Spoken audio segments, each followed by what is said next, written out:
We will never understand UNRWA unless we understand that it's first and foremost a Palestinian organization. I sometimes say that if you want to understand UNRWA, think about an airplane, which is a lovely machine until it gets hijacked and flown into a building. In the same way, UNRWA, like Adi described, started with the best of intentions to settle Arab refugees from the war, was hijacked by the Arab refugees themselves to become a purely Arab-Palestinian organization for the singular cause of ensuring that the Jewish state knows not a day of peace until it is undone. This is what UNRWA is. It has a thin layer of Italians and Swiss with beautifully cut suit who ask for money, because it's very difficult to give money to a Palestinian who will tell you from the river to the sea. It's much easier to give it to a nice-speaking Italian.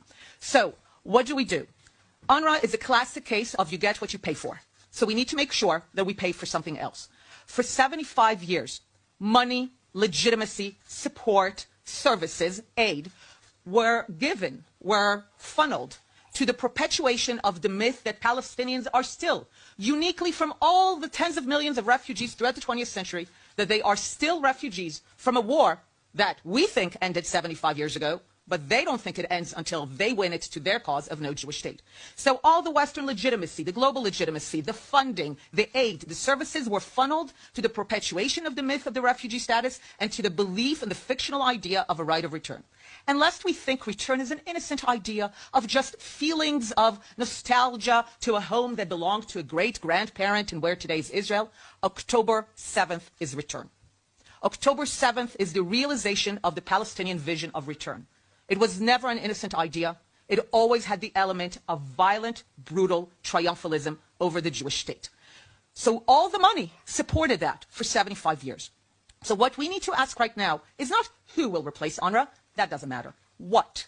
What will replace UNRWA? And what needs to replace UNRWA is any mechanism that only funnels legitimacy, support, money, aid to those who are taken off UNRWA's rosters, those who are no longer registered as refugees, those who sign and make it clear that they understand that they're not refugees and that they possess no such right of return. Only then can something be built. Adi and I are on the record now with books and essays and lectures and meetings telling donor countries for years, don't give a single dollar, don't give a bag of cement to UNRWA anywhere, and certainly in Gaza, as long as the people of Gaza, 75% of whom are still registered by UNRWA as refugees from Palestine, don't give them anything as long as their dominant ideology is not to think of Gaza as the home which they wish to make into the pearl of the Mediterranean, the Dubai of the Levant.